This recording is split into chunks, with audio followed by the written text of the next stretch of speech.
Hello and welcome to Fast and Factual. My name is Utsav Parekh and here are the top stories of the day. US President Donald Trump has signed an order to exempt more goods from his new tariffs on Canada and Mexico. This marks the second time in 2 days that Trump has rolled back his tariffs on imports from the two of America's biggest trade partners. Mexican President Claudia Sheinbaum thanked Trump for the move. Canada said it would hold off its previously announced second round of retaliatory tariffs.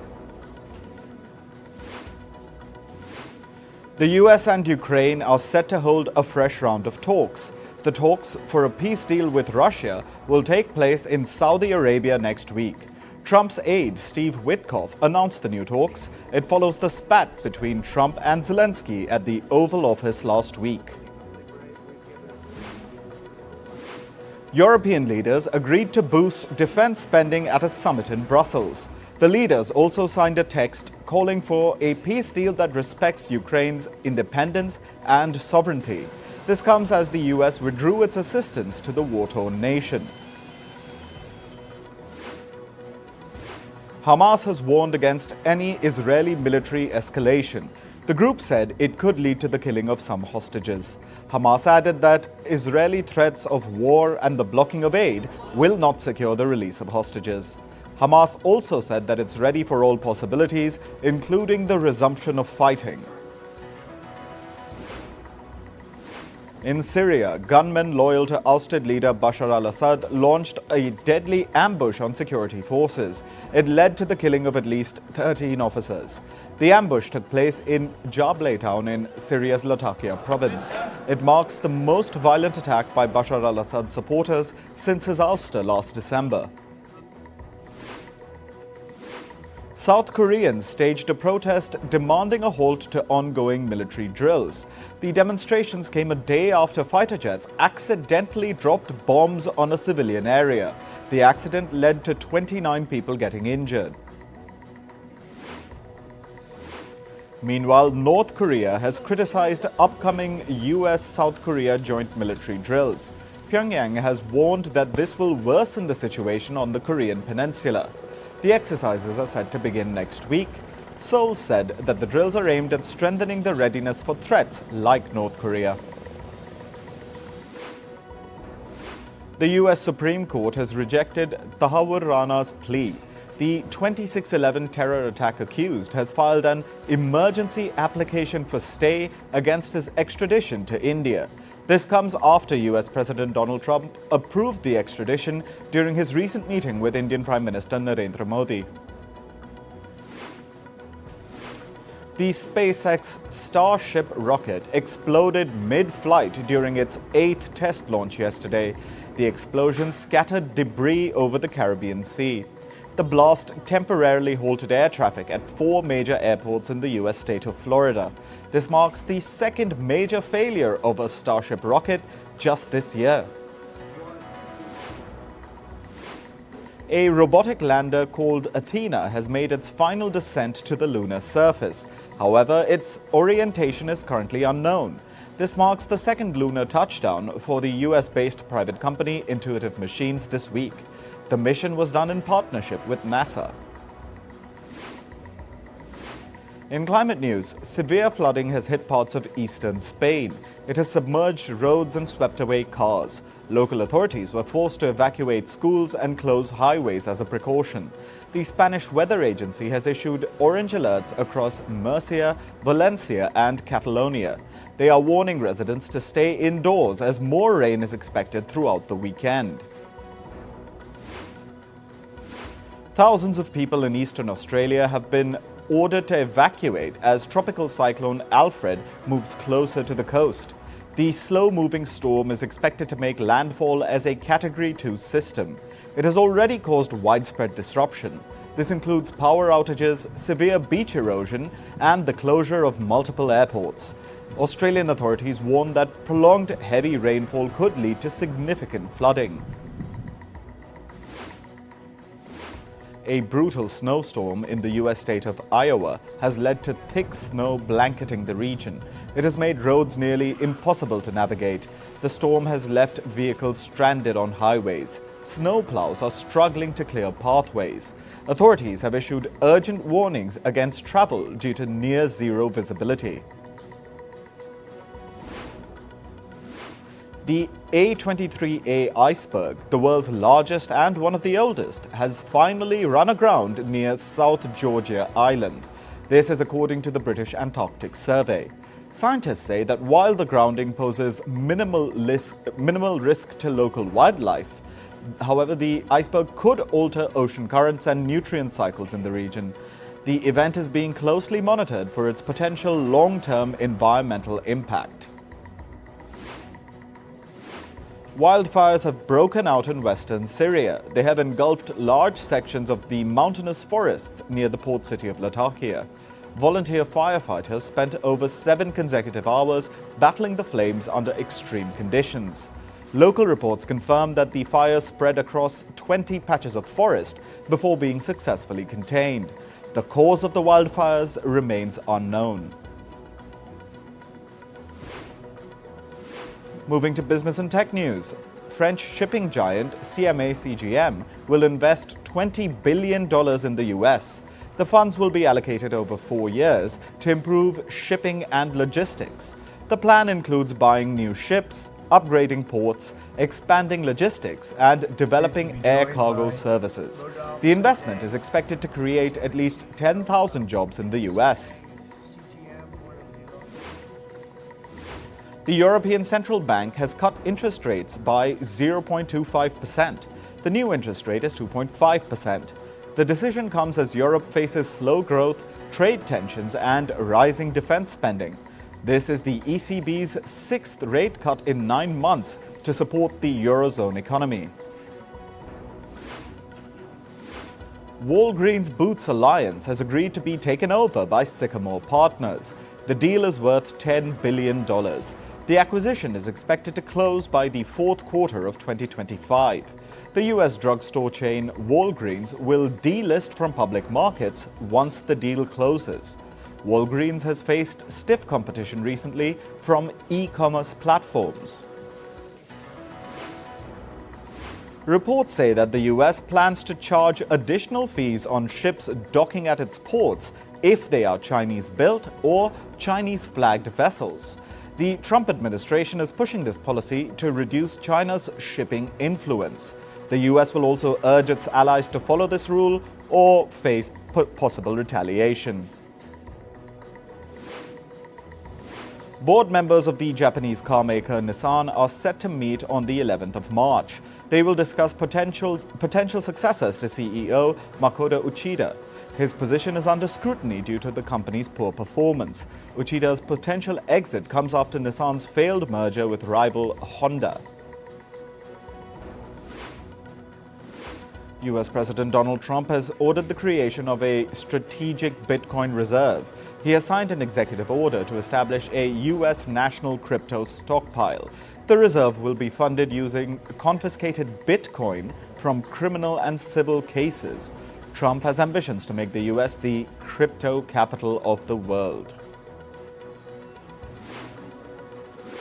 Google owner Alphabet has been subpoenaed by the U.S. House Judiciary Committee.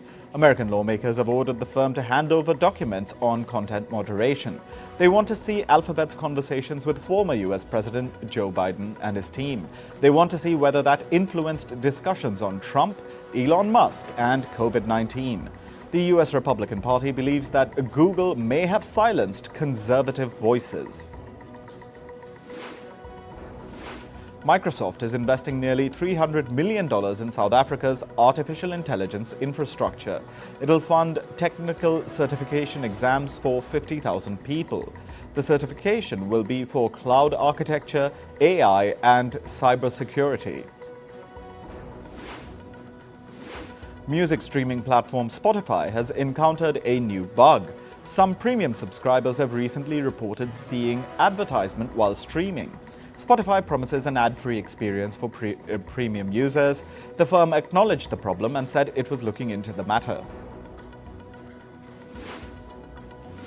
Spanish banking giant Santander suffered a major outage yesterday. Its banking services in the United Kingdom were affected.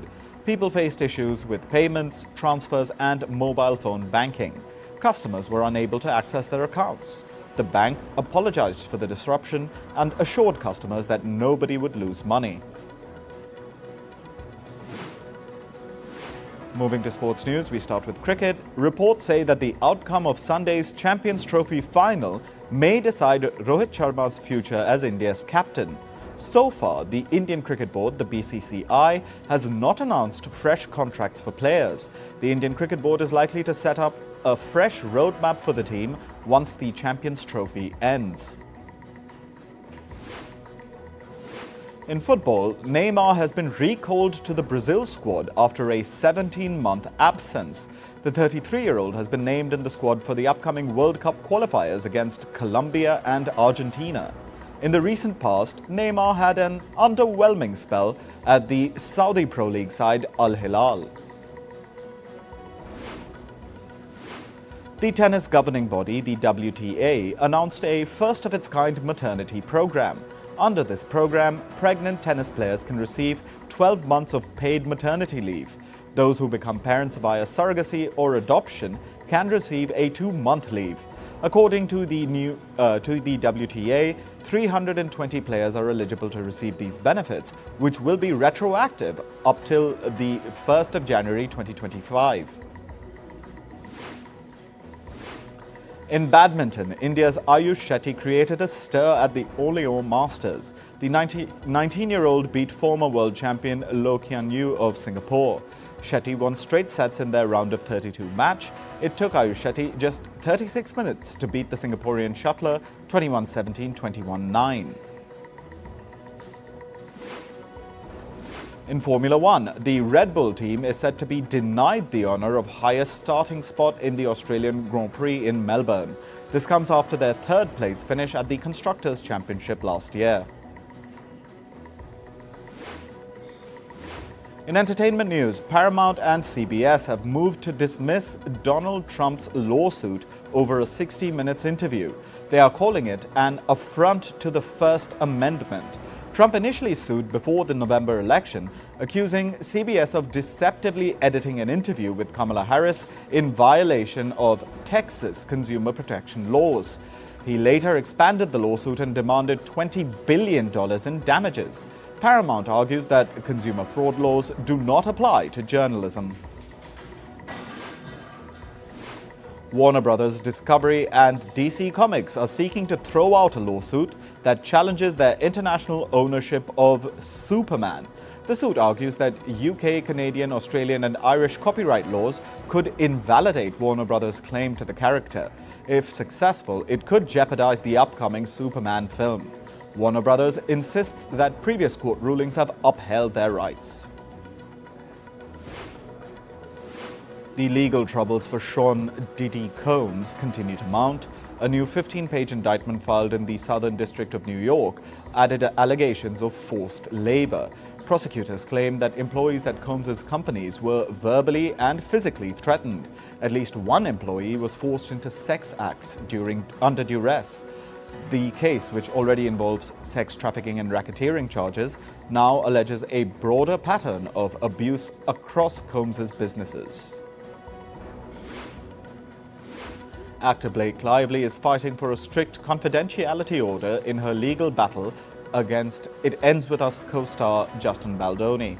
At a court hearing, Lively's lawyer warned that sensitive details of the case could leak to the press unless protected by an attorney's eyes-only order. The judge has yet to rule on this request. Actor Walton Goggins had a terrifying on-set encounter while filming The White Lotus Season 3. He got bitten by a real snake during a scene involving venomous reptiles. The actor recalled the ordeal, saying, "Am I dying a slow death?"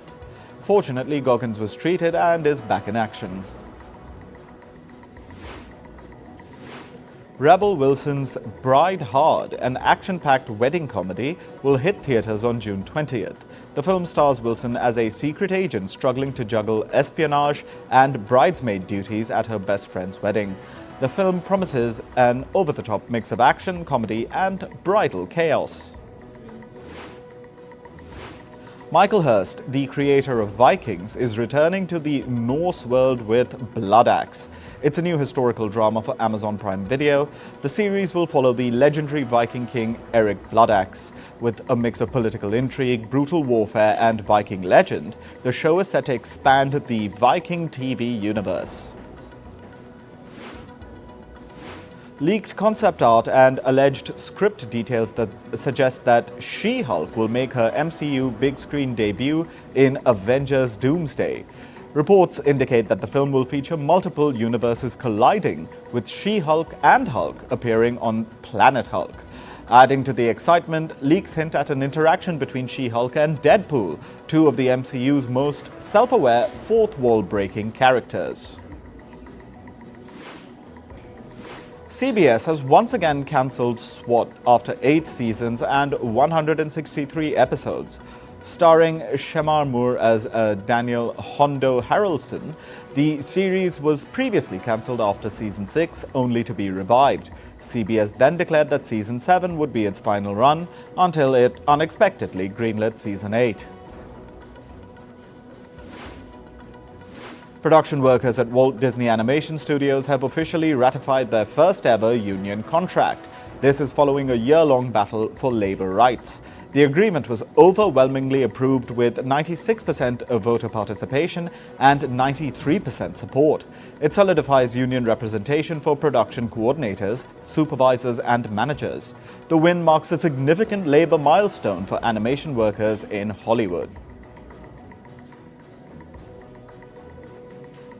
That's all for this episode of Fast and Factual. Thank you for watching and stay tuned to Firstpost.